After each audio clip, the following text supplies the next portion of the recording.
ಕೊಲೆ ಮಾಡೋದಕ್ಕೆ D K Shivakumar, D K Suresh, Hanumantharayappa ಅವ್ರ ಮಗಳು, ಅವ್ರ ಮಗ ಕುಸುಮನ್ನ MLA ಮಾಡೋದು 1 ಪಾಯಿಂಟ್ ಪ್ರೋಗ್ರಾಮ್ ಈ 3 ಜನಕ್ಕೆ. ಕುಸುಮನ್ನ MLA ಮಾಡೋಕ್ಕೋಸ್ಕರ ಮುನಿರತ್ನನ್ನ ಕೊಲೆ ಮಾಡಿದ್ರೆ MLA ಮಾಡ್ಬೋದು. ಈಗಾಗಲೇ ಅವರು ಚುನಾವಣಾ ಪ್ರಚಾರ ಪ್ರಾರಂಭ ಮಾಡಿದ್ದಾರೆ. ಎಲ್ಲ ಕಡೆ ಓಡಾಡಿ ನೆಕ್ಸ್ಟು ಇನ್ನೊಂದು 6 ತಿಂಗಳಲ್ಲಿ ಚುನಾವಣೆ ಬರುತ್ತೆ, ಓಟ್ ಹಾಕಿ ಅಂತ ಎಲ್ಲ ಕಡೆ ಕೇಳ್ತಾ ಇದ್ದಾರೆ.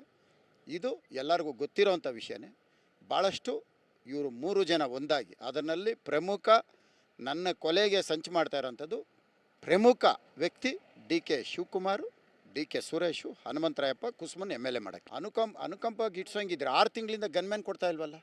ಸುಪ್ರೀಂ ಕೋರ್ಟಿಗೆ ನಾನು ಯಾಕೆ ಹೋಗ್ಬೇಕಾಯ್ತು? ನನಗೆ ರಕ್ಷಣೆ ಕೊಡಬೇಕಾಗಿರೋದು ಸರ್ಕಾರದ ಕರ್ತವ್ಯ, ರಕ್ಷಣೆ ಕೊಟ್ಟಿಲ್ಲ. ಇವತ್ತು ಯೋಗೀಶ್ ಗೌಡನ ಕೊಲೆ ಪ್ರಕರಣದಲ್ಲಿರೋಂಥವ್ರಿಗೆ 3 ಜನ ಗನ್ಮ್ಯಾನ್ಗಳು ಕೊಡ್ತೀರಿ, ರೇಪ್ ಕೇಸಲ್ಲಿರೋರು 3 ಜನ ಗನ್ಮ್ಯಾನ್ ಕೊಡ್ತೀರಿ. ನನ್ನ ಮೇಲೆ ಸುಳ್ಳು ರೇಪ್ ಕೇಸ್ ಹಾಕಿ ನನ್ನನ್ನು ಜೈಲಿಗೆ ಕಳಿಸಿ ಗನ್ಮ್ಯಾನ್ಗಳನ್ನ ತೊಗೊಂಡು ಕೊಲೆ ಮಾಡಿ ಚುನಾವಣೆ ಮಾಡಬೇಕು ಅಂತ ಸಂಚು ಮಾಡ್ತಾ ಇರೋದು. ಇದು ನನ್ನ ಹೆಂಗಿದ್ರೂ ಸಾಯಿಸ್ತಾರೆ, ಸಾಯೋಷ್ಟು ದಿನ ಹೋರಾಟ ಮಾಡ್ತೀನಿ. ಹೋರಾಟ ಮಾಡ್ತೀನಿ. ನಮಸ್ತೆ ಎಲ್ಲ ನನ್ನ ಪ್ರೀತಿಯ ಕನ್ನಡಾಭಿಮಾನಿಗಳಿಗೆ, ಕಲಾಭಿಮಾನಿಗಳಿಗೆ ನಿಮ್ಮ ಪ್ರೀತಿಯ ಶಿವಾರ ಉಮೇಶ್ ಮಾಡೋ ನಮಸ್ಕಾರಗಳು. ಕೋಲಾರದ ಸಮಸ್ತ ಬಂಧುಗಳು, ಕರ್ನಾಟಕದ ಎಲ್ಲ ಕಲಾಭಿಮಾನಿಗಳು, ಕನ್ನಡಾಭಿಮಾನಿಗಳು ಈ ಐಡಿಯಾ ನ್ಯೂಸ್ ಚಾನಲ್ನ ಸಬ್ಸ್ಕ್ರೈಬ್ ಮಾಡ್ಕೊಳ್ಳಿ, ಬೆಂಬಲಿಸಿ, ಆಶೀರ್ವದಿಸಿ, ಆನಂದಿಸಿ, ವಿವೇಚಿಸಿ, ವಿಚಾರಿಸಿ. ಐಡಿಯಾ ನ್ಯೂಸ್ ಚಾನಲ್ಗೆ ತಾವೆಲ್ಲರೂ ಕೂಡ ಚಂದರ್ರಾಜ್.